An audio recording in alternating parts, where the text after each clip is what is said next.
Kalau misalnya saya bekerja di perusahaan farmasi itu pengenaan pajaknya tidak dikenakan PPh final, Kemudian mau lebaran saya dikasih barang, ya, atau natura. Maka karena saya bekerja di perusahaan yang PPh-nya tidak dikenakan PPh final, cara ngitung pajaknya tidak dikenakan PPh final, maka penghasilan yang saya terima berupa barang tadi itu bukan merupakan objek pajak, gitu ya bedanya. Kemudian yang terakhir adalah beasiswa, ya, beasiswa bukan merupakan objek pajak. Berikutnya bantuan atau santunan yang dibayarkan BPJS sesuai peraturan Menteri Keuangan, ini juga bukan objek pajak. Ini contoh ya, bantuan, sumbangan, dan hibah. Contoh, A adalah karyawan PTX. Pada saat A menikah, PTX menyumbangkan uang sebesar 5 juta. Bagi A, sumbangan tersebut merupakan penghasilan karena antara A dengan PTX ada hubungan pekerjaan. A dan B memiliki hubungan usaha di bidang perdagangan. A menyumbangkan kertas kepada B senilai 10 juta. Bagi B, sumbangan tersebut merupakan penghasilan karena antara A dan B ada hubungan usaha. Sekarang hibah.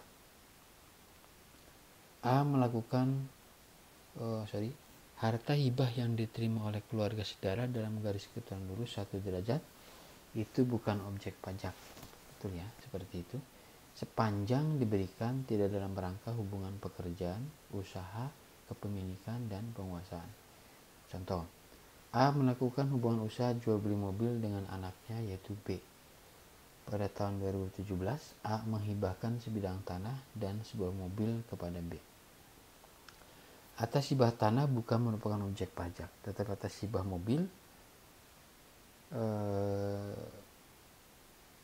mobil itu menjadi objek pajak karena ada kaitan dengan usaha. Ya. A dan B melakukan usaha jual beli mobil. Sekarang penghasilan yang merupakan objek pajak.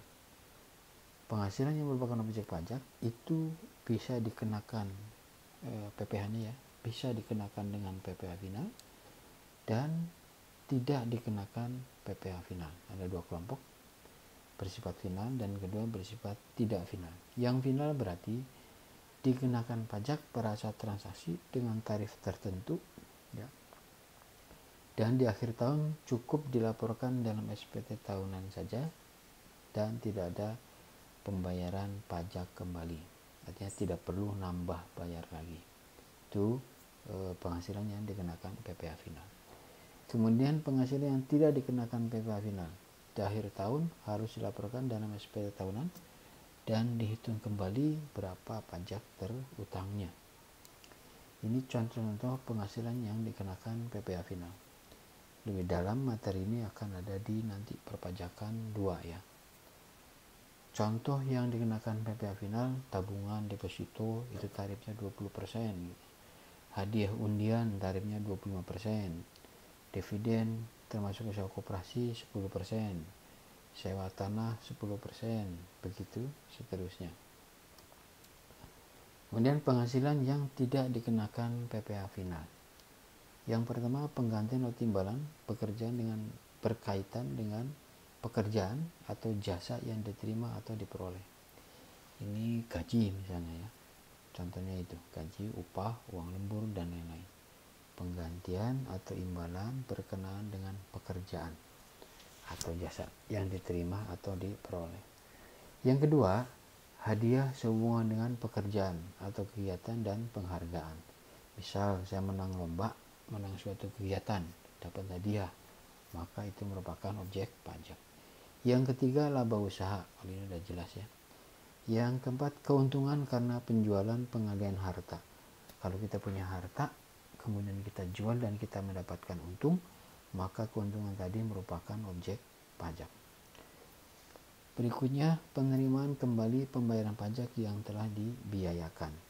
Artinya, kalau kita tahun lalu membayar pajak, ya, tetapi tahun sekarang kita ada kelebihan dan kemudian dikembalikan, maka yang sekarang ini akan menjadi